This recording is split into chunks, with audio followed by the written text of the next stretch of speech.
Another Long Island favorite. He's a motivational speaker during the day. You probably heard him on XM Radio. Let's give it up for Evan Weiss, ladies and gentlemen.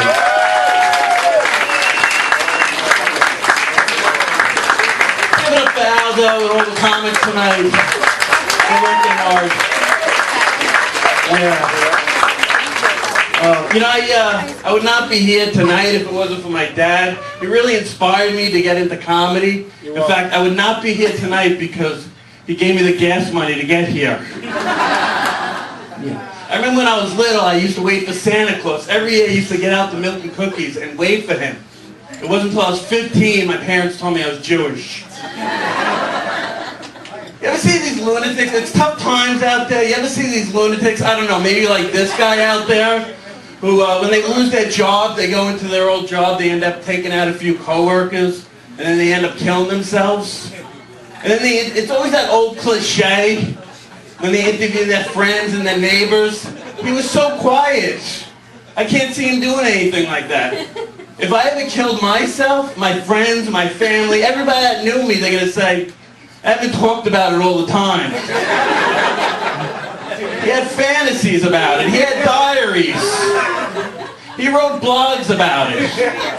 His MySpace said, I'm going to kill myself. He was the last jerk with an actual MySpace account. Even my Facebook said, soon, people. Even my Twitter just bought a shiny new gun today, LOL. Goodbye to Newfield High School class of 92. ROF, LOL. Smiley face. Even my free time, I just sit in Starbucks all day, read Suicide for Dummies, listen to sad John Mayer songs. I even called the hotline. They're like, what's the matter today, Evan? I'm out of butter again. Click. All right, I'll call you guys tomorrow. Thanks a lot. All these celebrities have their own colognes and perfumes. Like, for instance, I just saw Lindsay Lohan's. Hers is called Passed Out Whore.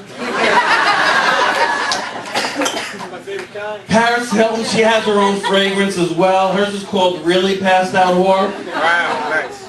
I have my own. I'm going to call it Neurotic Jew by Manischewitz. So that's my life. It's just plain sad, people. That's all it is. I recently went on the road. When you're doing comedy, it's like your dream to go on the road with headliners. And they take you aside before the show. He said, Evan, before every show you have to shower.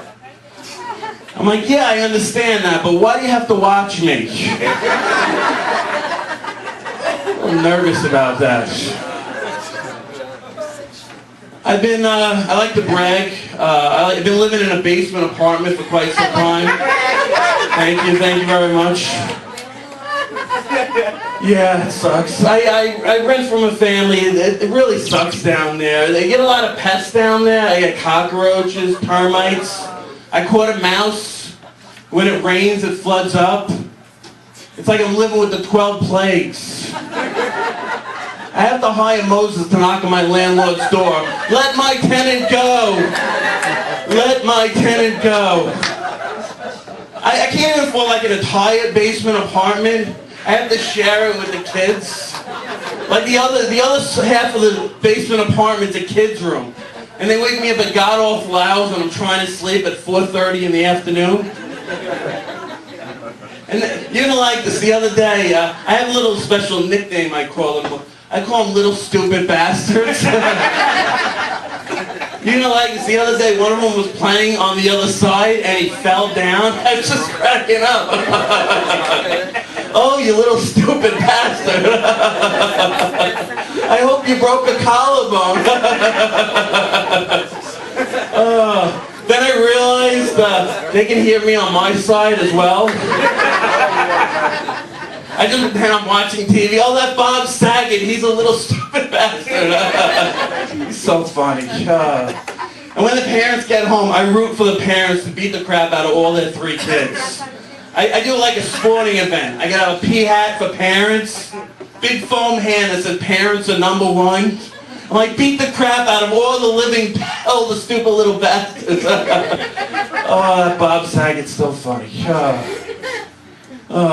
So growing up, I had two brothers. I had a gay brother and a straight brother. I used to do a lot of cool things with my straight brother, like smoke pot, get beat up. And my gay brother, he was always jealous. He would always say things to me like, how come you don't do anything with me? How come you don't hang out with me? I'm like, listen, get away from me. I don't like when you dress me up as Barbra Streisand. Very embarrassing. And my mother, she was also embarrassing. She used to say to me, you know, Evan, I don't care who you see as long as she's Jewish. Go, Mom, I'm seeing a Jewish cannibal. Really? Bring her over. I'll make her somebody to eat. You know what's embarrassing? I'd bring over my friends, and my gay brother would hit on my friends. That was really humiliating. I complained to my mother. I was like, Mom, he's hitting on my friends again. Are they Jewish? And my other brother, he's a complete polar opposite. He thinks he's God's gift to women. He's always putting me down, like how I dress and my body. He's like, I don't know, you know what? You're probably this guy. You're like, look at my body. And look at you, Evan. Look at me. Look at you.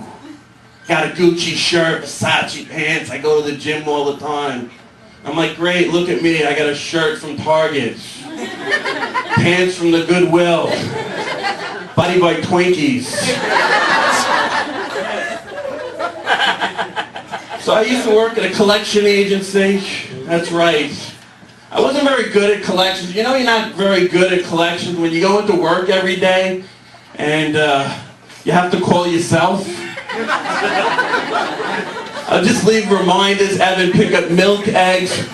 You know what I make. Stop calling me. I actually took a job as a substitute custodian. Thank you. There's nothing good in my life. You guys are waiting for something good? No. Nothing good in my life. And being a substitute custodian, I'm actually working in the same schools I grew up in. It doesn't even feel like I'm working. It just feels like I have really bad detention. Well, I got left back for the past 18 years. You know, it's like, I don't know if they had these sayings growing up, but they have positive sayings on the school walls now. It's like, be the best you can be. Lead, don't follow. Don't talk to the custodians. And then there was a picture of me with a big X. I didn't understand that one. Oh man, I really do hate my life. It doesn't get...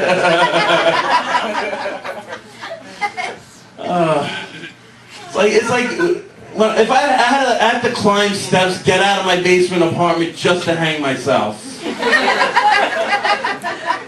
That's how bad my life is right now. So I went on a date a while ago. I met a girl from Craigslist. I'm not the Craigslist killer, people. Don't worry. And I didn't drop off bodies by the beach either. Relax. So I met this girl on Craigslist, and she's telling me about her life. First date, she goes, I have low self-esteem. I actually take a razor blade to myself. I'm a cutter.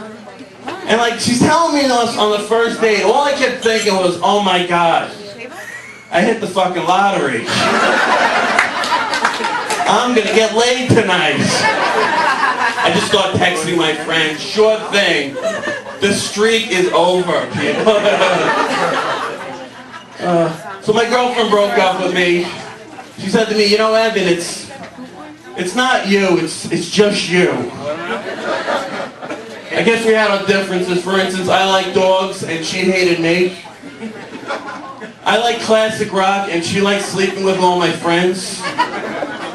I'm more romantic. I would send her love letters and she would send me back restraining orders. Since I met her on the internet, my friend says, stop meeting women on the internet. That's like opening up Pandora's box. I said, listen, I'm just trying to get into any type of box right now. Thank God for large women, because if it wasn't for larger women, I would still be a virgin right now. God bless them. I know, is that rude to say larger women? I think it's more polite to say Rubenesque. And when I say Rubenesque, I just mean women that like to eat a lot of Rubens. Put those things away. So I hooked up with her. I tried to hang out with her like the next week. I called her up. I said, why don't we hang out again? She goes, Evan, I don't think we should see each other ever again. Exactly. I'm like, you don't want to see me ever again? I'm like, look at this. You don't want... Then I had an epiphany right then and there. I'm the fat chick. I'm the fat chick for fat chicks. You guys know the saying, I'm going to finish with this. You guys know the saying, it's better to have loved and lost than never to have loved at all? I think that saying's basically just crap. This is how I think the saying should go. It's better to have loved, have her play mind games with you, broken up, become friends, have her tell you about all the guys she's sleeping with now, call her up, have a new boyfriend threaten to kick the crap out of you, stalk her, get a court warrant against you, serve 5 years out of a 10-year sentence, and never to have loved at all. My name's Evan Weiss. You guys are great. Thank you very much.